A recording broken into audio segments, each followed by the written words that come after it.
अध्यक्ष महोदय,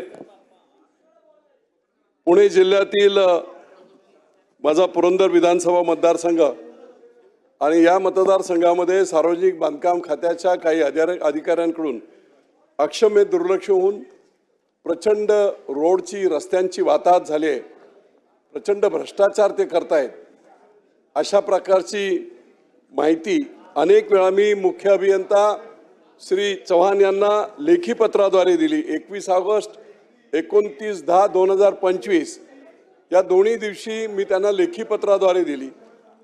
29/10/2025च्या पत्रात तर मी शेवटी असंही लिहिलं की कार्यकारी अभियंता सार्वजनिक बांधकाम विभाग दक्षिण यांच्या अकार्यक्षमतेमुळे गेल्या वर्षभरापासून या समस्या तशाच आहेत। या रस्त्यांची तातडीने दुरुस्ती न झाल्यास याबाबत नाईलाजास्तव मला हिवाळी अधिवेशनामध्ये लक्षवेधी मांडून संबंधित अधिकाऱ्यावर कारवाई करण्याची मागणी करावी लागेल। अध्यक्ष महोदय, उत्तरामध्ये असं लिहिलं की वेळोवेळी अधिकारी याची दखल घेत असतात। आमदारांनी स्वतः लिहिलेलं 29/10चं पत्र मी आपल्याकडे पाठवतो आणि हिवाळी अधिवेशनामध्ये जर सगळा आता शेवटचा उपाय म्हणून मी लक्षवेधी करेल असं सांगितल्यानंतर देखील उत्तर देण्याचं दायित्व मुख्य अभियंत्याने सुद्धा केलेलं नाही। कार्यकारी अभियंता आणि डेप्युटी इंजिनियर हे रॅकेट झाल्यासारखं चाललेलं आहे आणि म्हणून अध्यक्ष महोदय, अनेक गोष्टी चांगले कॉन्ट्रॅक्टर आहेत त्यांना डिस्क्वालिफाय करायचं, ते कॉन्ट्रॅक्टर केसेसमध्ये गेलेले आहेत। मंत्री महोदय, जे कॉन्ट्रॅक्टर इलिजिबल नाही आहेत, म्हणजे एक उदाहरण मी गेल्या अधिवेशनामध्ये लक्षवेधी क्रमांक 2441 द्वारे हा भ्रष्टाचार समोर आणला होता की सार्वजनिक बांधकाम विभागाकडील निविदा प्रक्रियेत खोट्या कागदपत्रांच्या आधारे राज्य शासनाची फसवणूक करून 500 कोटीहून अधिक रकमेच्या ठेक्यांमध्ये झालेल्या घोटाळ्याबाबत 130 कोटीची प्री क्वालिफिकेशन आहे आणि त्याला 700 कोटीची कामं दिलेली आहेत। अगदी दुर्लक्ष करून सर्व या बाबतीत खोटी पत्र, खोटी शपथपत्र आणि म्हणून माझी मागणी आहे या पर्टिक्युलर केसमध्ये मी आपल्याकडे हे पाठवतो। ओमकार कन्स्ट्रक्शन्स ही एकच केस जर आपण चौकशी केली तर हे अधिकारी भ्रष्टाचारी कसं काम करतात त्याचं उदाहरण आपल्या समोर येईल।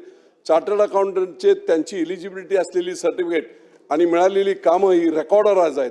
ताबडतोब दूध का दूध पाणी का पाणी होईल आणि म्हणून अशा प्रकारे चुकीचं काम करणाऱ्या या लोकांना अध्यक्ष महोदय, पुन्हा पुरंदर हा आता पुणे शहराचा उपशहर नवीन पुणे महानगरपालिका बनण्याच्या प्रोसेसमध्ये आहे।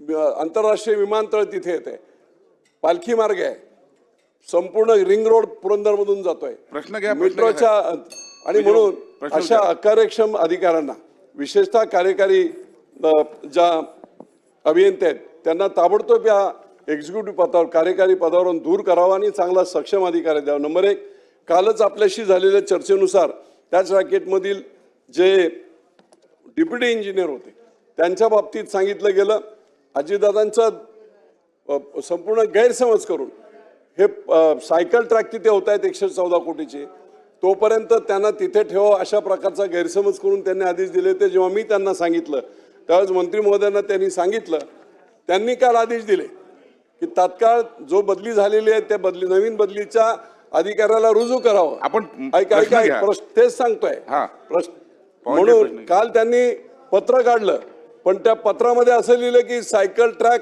114 कोटीचा आहे, हा जोपर्यंत होत नाही तोपर्यंत तो चार्ज त्यांच्याकडेच ठेवा। जे चूक आहे, ज्या कारणासाठी लक्षवेधी आहे तेच जर तिथे परत ठेवलं मुख्य अभियंत्याने तर चुकीचं आहे आणि म्हणून माझ्या 2 मागण्या आहेत। एक, त्वरित जो काल त्यांनी आदेश काढला त्याच्यामध्ये बदल करून सायकल ट्रॅकचं काम चांगलं, हजारो कंप्लेंट आहेत त्याच्या बाबतीमध्ये आपल्याकडे मी पाठवतो, त्यांना ताबडतोब तिथून पदमुक्त करावं, जे त्यांची जागा आहे तिथे करावं। सायकल ट्रॅकचं काम नवीन अभियंते आहेत त्यांच्याकडे जावं। प्रश्न विचारताना का जे कार्यकारी अभियंते आहेत त्यांना ताबडतोब त्या पदावरून दूर करावं आणि मंत्री महोदय चौकशी जी आहे ती करावी।